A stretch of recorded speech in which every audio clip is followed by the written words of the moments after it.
సినీ దర్శకుడు రామ్ గోపాల్ వర్మకి ప్రకాశం జిల్లా పోలీసులు నోటీసులు ఇచ్చారు.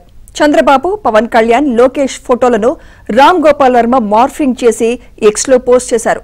తమ పార్టీ నాయకుల ప్రతిష్ట దెబ్బతినే విధంగా రామ్ గోపాల్ వర్మ ఎక్స్ లో పోస్టులు పెట్టారని ప్రకాశం జిల్లా మద్దిపాడుకు చెందిన టీడీపీ కార్యకర్త రామలింగం పోలీసులకు ఫిర్యాదు చేశారు. దీంతో కేసు నమోదు చేశారు. దీనిపై మరింత సమాచారం మా ప్రతినిధి వెంకట్రావు అందిస్తారు.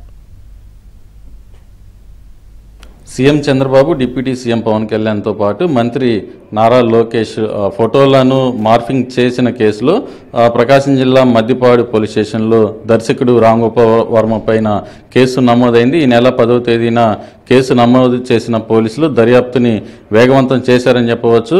ఏదైతే కేసు నమోదైన తర్వాత ఎక్స్లో ఆయన పోస్ట్ చేసిన పోస్టింగ్లన్నింటినీ కూడా క్షుణ్ణంగా పరిశీలన చేశారు. ఈ రోజు ఉదయం హైదరాబాద్లో రామ్ గోపాల్ వర్మకి మద్దిపాడు పోలీసులు కూడా నోటీసులు అందజేశారు. దీనికి సంబంధించి మనతో మాట్లాడటానికి ఒంగోలు రూరల్ సిఐ గారు ఉన్నారు. సార్, మీరు చెప్పండి, కేసు నమోదు చేశారు, దర్యాప్తు ఎలా సాగుతుంది?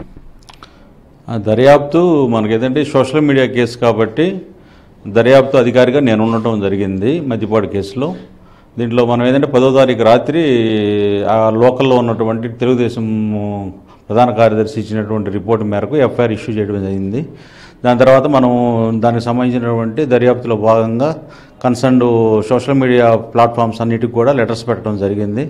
అట్ ద సేమ్ టైము రాత్రి దాంట్లో ఎవరైతే ముద్దాయి కింద పేర్కొనబడ్డారు రామ్ గోపాల్ వర్మ గారు, ఆయనకి నోటీసు మద్దిపాడు ఎస్ఐ గారి ద్వారా హైదరాబాద్ పంపించడం అయింది. ఈరోజు ఒక 1 అవర్ బ్యాక్ అతనికి సర్వీస్ కూడా చేయడం జరిగింది.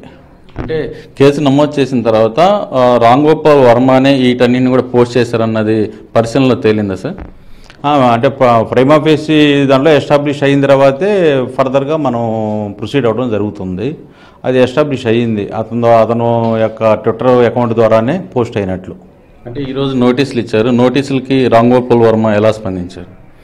నోటీసుని తీసుకొని రేపు 19వ తారీఖు మన దగ్గర వ్యక్తిగతంగా హాజరవ్వమని నోటీసులు ఇవ్వడం జరిగింది. దాంట్లో అతని దగ్గర నుంచి మేము కొంత సమాచారం తీసుకోవాలి కాబట్టి దానికి అటెండ్ అవుతానని అతను సంసిద్ధత వ్యక్తం చేశాడు. అంటే ఎక్స్లో పోస్ట్ చేసింది తానేనని చెప్పి ఆయన ఒప్పుకున్నారు సార్?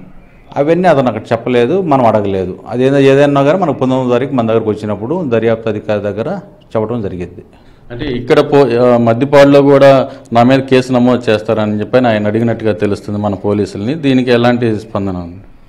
ఆయన మామూలుగా ఏదంటే ఇక్కడ అంటే అతను ఉండేది హైదరాబాద్లో కదా, మద్దిపాడులో కూడా నా మీద కేసు పెట్టారు, అట్లా పెట్టవచ్చా అని అడిగారు. సోషల్ మీడియా కేసు కాబట్టి అది ఎక్కడైనా పెట్టడానికి ఆస్కారం ఉంది. ఇది ప్రధానంగా చూస్తే ఏదైతే రామ్ గోపాల్ వర్మ ఎక్స్లో పోస్ట్ చేసిన పోస్టింగ్ల మీద ఇప్పటికే 7 సెక్షన్ల కింద కేసు నమోదైతే మద్దిపాడు పోలీస్ స్టేషన్లో అయింది. దీనికి సంబంధించి కూడా విచారణ వేగవంతం చేశారని చెప్పవచ్చు. ఏదైతే రామ్ గోపాల్ వర్మ చేసిన పోస్టింగ్ల మీద పూర్తిస్థాయి విచారణ జరుపుతామని చెప్పని కూడా ఇటు జిల్లా పోలీస్ అధికారులు కూడా చెప్తున్న పరిస్థితి. ఈరోజు ఉదయం రామ్ గోపాల్ వర్మకి నోటీసులు ఇచ్చిన తర్వాత ఈ నెల 19వ తేదీ విచారణకు మద్దిపాడు పోలీస్ స్టేషన్లో హాజరు కావాలని చెప్పని కూడా చెప్పినట్టుగా తెలుస్తోంది. ఇది రామ్ గోపాల్ వర్మ కేసుకు సంబంధించిన తాజా సమాచారం. కెమెరా పర్సన్ మనోజ్ కుమార్తో వెంకట్రావు, ABN.